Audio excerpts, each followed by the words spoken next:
Second World War is often remembered as a conflict decided by courage, technology, and industrial might. But beneath those factors lay something more fundamental, a series of strategic miscalculations made at the highest levels of command, each one cascading into the next, each one narrowing the window of Axis survival. These were not random failures. They were the product of ego, ideology, and institutional systems that punished honesty and rewarded agreement. This is the story of the decisions that changed the war, and of the men who could not bring themselves to unmake them. June 22nd, 1941. At 3:15 in the morning, roughly 3 million Axis troops, including Germans, Romanians, Finns, Hungarians, Italians, and others, crossed into Soviet territory along a front stretching nearly 2,000 kilometers.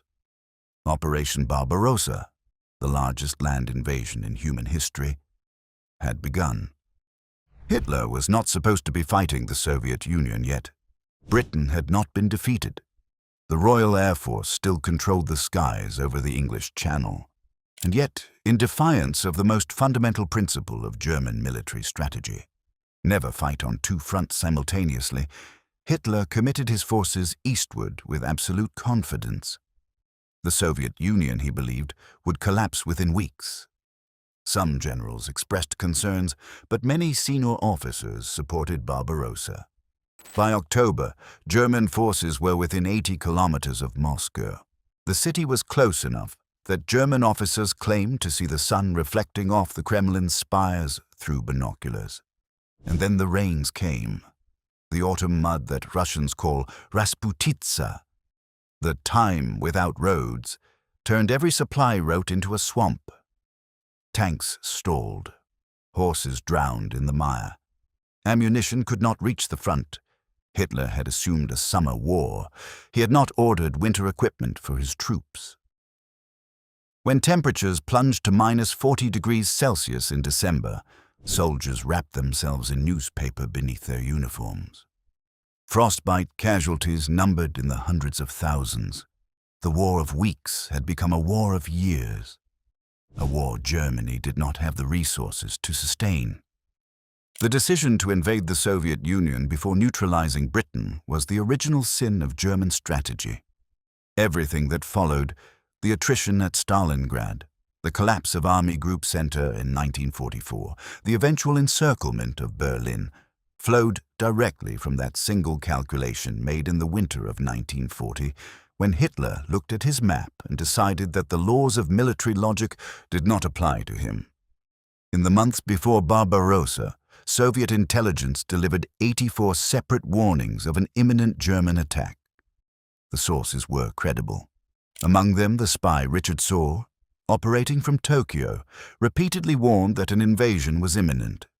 Stalin dismissed every report as British disinformation, designed to drag the Soviet Union into war. When German forces crossed the border, the Red Army was catastrophically unprepared. Entire air fleets were destroyed on the ground. Communication lines failed within hours. Commanders awaited orders that never came. In the first week alone, the Wehrmacht captured more than 300,000 Soviet soldiers.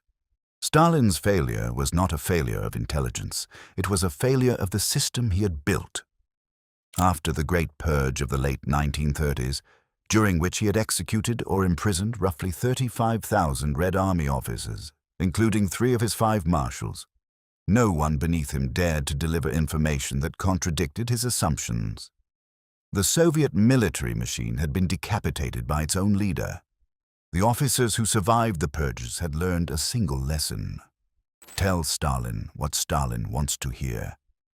When the scale of the disaster became clear, Stalin suffered what contemporary accounts describe as a near-total breakdown, retreating to his dacha for several days and refusing contact with the Politburo. It fell to other members of the Soviet leadership to begin organizing resistance without explicit direction from the top. Stalin eventually recovered, and the Soviet war effort would ultimately prove decisive. But the catastrophic losses of 1941, an estimated 4 million Soviet soldiers captured, killed, or missing in 6 months, were the direct consequence of a purge that had hollowed out military competence and a leader whose certainty had made him incapable of hearing the truth. November 1941. In Washington, American and Japanese diplomats were still negotiating. In the Pacific, Japanese carrier strike forces were already at sea, bound for a target that would make diplomacy irrelevant. The strategic logic behind the attack on Pearl Harbor, as Admiral Yamamoto reluctantly articulated it, was narrow and time-sensitive.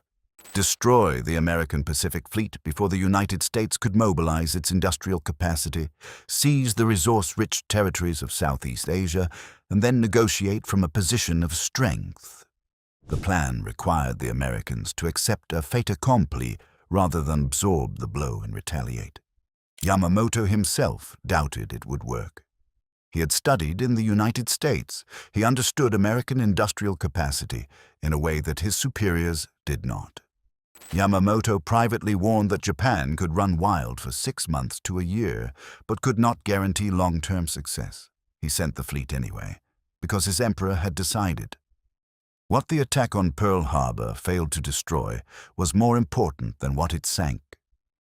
The American aircraft carriers, the weapons that would define Pacific naval warfare, were at sea that morning and were untouched. The fuel storage facilities, which held enough oil to sustain the Pacific Fleet for years, were not targeted, and the psychological calculation proved catastrophically wrong. Rather than demoralizing the American public, Pearl Harbor unified it. Within days, enlistment offices across the United States were overwhelmed with volunteers. Within months, American shipyards were producing vessels at a rate Japan could not begin to match. Japan had started a war of attrition with the world's largest industrial economy. The outcome was, by any objective measure, inevitable. 3 men, 3 decisions. 3 separate certainties that overrode every warning placed before them. Hitler believed ideology could substitute for logistics.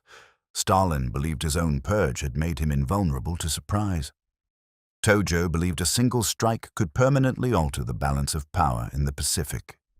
What united them was not incompetence in isolation, but a systemic inability to hear information that contradicted what they had already decided.